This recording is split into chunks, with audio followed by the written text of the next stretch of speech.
Assalamualaikum warahmatullahi wabarakatuh.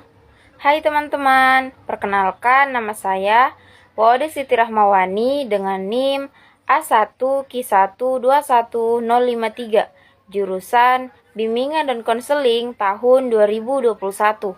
Nah, pada kesempatan kali ini saya akan mereview atau menjelaskan materi tentang konseling eksistensial pada pertemuan kedua.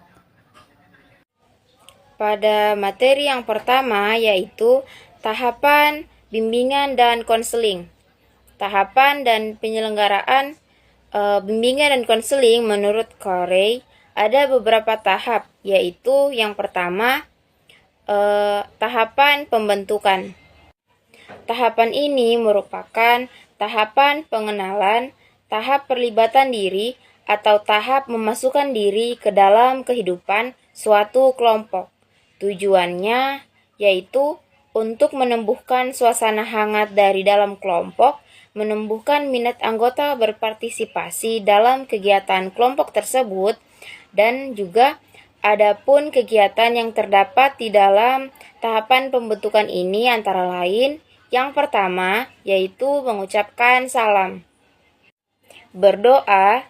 Ketua kelompok menyampaikan waktu kegiatan yang akan berlangsung, saling memperkenalkan diri, saling menyampaikan posisi di dalam suatu kelompok, dan yang terakhir yaitu permainan yang bertujuan untuk meningkatkan keakraban di antara satu dengan anggota kelompok yang lainnya. Para pemimpin kelompok dalam keberlangsungan tahap pembentukan ini yaitu yang pertama, menampilkan diri secara utuh dan terbuka, menampilkan penghormatan kepada orang lain, hangat, tulus, dan yang terakhir, bersedia membantu dan pemenuhan empati. Tahapan yang kedua yaitu tahap orientasi dan eksplorasi. Tahap awal dari konseling kelompok ialah masa orientasi dan eksplorasi. Nah, pada tahap ini, setiap anggota kelompok mendapatkan pemahaman terkait dengan konseling kelompok yang akan dilakukan, menjelajahi harapan anggota kelompok. Selama tahap ini, anggota kelompok belajar bagaimana fungsi dalam kelompok tersebut, menentukan tujuan sendiri, mengklarifikasi harapannya, dan mencari tempat mereka di dalam kelompok itu. Yang ketiga yaitu tahap transisi. Selama tahap ini, anggota menyampaikan kecemasan mereka, pembelaan diri, konflik, dan keraguan dalam berpartisipasi di kelompok tersebut. Tujuan dari tahap transisi ini yaitu agar terbebaskannya anggota kelompok tersebut dari perasaan atau sikap yang enggan, ragu, malu, ataupun saling tidak percaya. Makin mantapnya suasana kelompok dan kebersamaannya, maka minat untuk ikut serta dalam kelompok tersebut akan semakin meningkat. Peran dari pemimpin kelompok dalam keberlangsungan tahap transisi yaitu yang pertama, menerima suasana yang ada secara sadar dan terbuka. Yang kedua, tidak mempergunakan cara-cara yang bersifat langsung atau mengambil alih kekuasaan dan permasalahan. Yang ketiga, mendorong dibahasnya suasana perasaan. Yang keempat, membuka diri sebagai contoh dan pemenuhannya. Tahap yang keempat yaitu tahap kerja. Pada tahap ini ditandai dengan melakukan eksplorasi lebih mendalam dalam masalah-masalah yang signifikan dan dengan tindakan yang efektif untuk membawa perubahan perilaku yang diinginkan, yaitu melalui teknik role-playing yang dilakukan oleh anggota kelompok. Nah, pada tahap ini, anggota belajar melibatkan diri melalui interaksi kelompok untuk berperan dalam situasi yang telah disesuaikan dengan permasalahan secara lebih spontan. Tujuan-tujuan dari tahap kerja yakni terbahasnya dan terrealisasikannya masalah klien, yang menjadi anggota dari kelompok konseling tersebut. Berpartisipasinya seluruh anggota kelompok dalam menganalisa masalah klien secara mencari jalan keluar dan pengentasannya dalam menganalisis masalah melalui role playing, yang dimana seluruh anggota berperan dalam teknik tersebut, menggali kemampuan yang memiliki konseling. Role-playing juga berusaha untuk mengeksplor ketidakmampuan diri menjadi lebih optimis. Para pemimpin kelompok dalam keberlangsungan kegiatan pada tahap kerja, yakni sebagai pengatur lalu lintas yang sabar dan terbuka. Yang kedua, aktif tetapi tidak banyak bicara. Yang ketiga, mendorong, menjelaskan, memberi penguatan, menjembatani, demensinkronasi. Selanjutnya yaitu tahap akhir.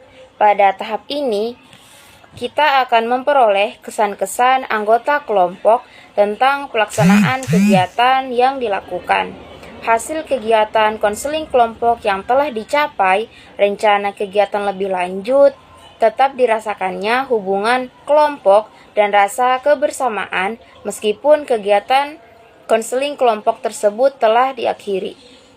Yang kedua yaitu tahap-tahap konseling. Terdapat beberapa tahap yang dapat dilakukan oleh terapis dalam terapi eksistensial. Yang pertama, tahap pendahuluan. Yang kedua, tahap tengah dari konseling eksistensial. Dan yang ketiga yaitu tahap terakhir. Teknik-teknik konseling. Teknik eksistensial humanistik tidak memiliki teknik-teknik yang ditentukan secara ketat. Prosedur-prosedur konseling bisa dipungut dari beberapa teori konseling lainnya, seperti teori Gestalt dan teori analisis transaksional. Tugas konselor di sini ialah menyadarkan konseli tersebut bahwa ia masih ada di dunia ini dan hidupnya dapat bermakna apabila ia memaknainya dengan baik. Teknik-teknik yang digunakan dalam konseling eksistensial humanistik yaitu yang pertama, penerimaan, rasa hormat, memahami, menenteramkan, memberi dorongan, pertanyaan terbatas, dan yang terakhir, bersikap mengizinkan untuk apa saja yang bermakna. Teknik dan prosedur terapeutik.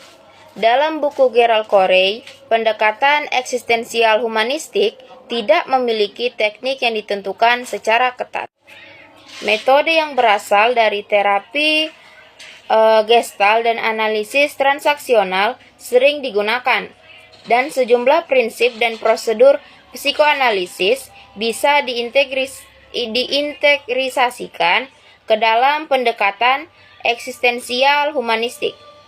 Tema-tema dan dalil utama eksistensial yaitu penerapan-penerapan pada praktek terapi. Dalil yang pertama yaitu kesadaran diri.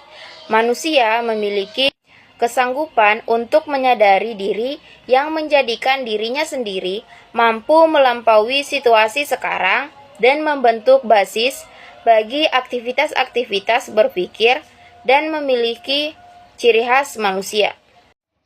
Dalil yang kedua yaitu kebebasan dan tanggung jawab. Manusia adalah makhluk yang menentukan diri dalam arti bahwa dia memiliki kebebasan untuk memilih di antara alternatif-alternatif pendekatan eksistensial, meletakkan kebebasan, determinasi diri, keinginan, dan putusan pada pusat keberadaan manusia. Dalil yang ketiga yaitu keterpusatan dari kebutuhan akan orang lain. Kita masing-masing memiliki kebutuhan yang kuat untuk menemukan suatu diri, yakni menemukan identitas pribadi kita sendiri. Selanjutnya, dalil yang keempat yaitu pencarian makna. Terapi eksistensial humanistik bisa menyediakan kerangka konseptual untuk membantu klien dalam usahanya mencari makna hidup. Manusia pada dasarnya selalu dalam pencarian makna dan identitas diri. Dalil yang kelima yaitu kecemasan sebagai syarat hidup. Kecemasan sebagai sumber pertumbuhan kita mengalami kecemasan dengan meningkatkan kesadaran kita atas kebebasan dan atas konsekuensi dari penerimaan ataupun penolakan kebebasan kita itu. Dalil yang keenam yaitu kesadaran atas kematian dan non-ada. Pada eksistensial humanistik tidak memandang kematian secara negatif dan mengungkapkan bahwa hidup memiliki makna karena memiliki keterbatasan waktu. Karena kita bersifat lahiriah, bagaimanapun, kematian menjadi pendesak bagi kita agar menganggap hidup dengan serius. Ketakutan terhadap kematian membayangi mereka yang takut mengulurkan tangan dan benar-benar merangkul kehidupannya pada masa sekarang. Dalil yang ketujuh ialah perjuangan untuk aktualisasi diri. Setiap orang memiliki dorongan bawaan untuk menjadi seorang pribadi, yakni mereka memiliki kecenderungan ke arah pengembangan keunikan dan ketunggulan penemuan identitas pribadi, dan perjuangan demi aktualisasi potensinya secara penuh. Nah, itu dia materi atau review yang dapat saya paparkan pada kesempatan kali ini. Apabila saya ada salah kata, mohon dimaafkan. Saya akhiri dengan ucapan wabillahi taufiq wal hidayah. Wassalamualaikum warahmatullahi wabarakatuh. Dan sampai jumpa pada video selanjutnya. Dadah.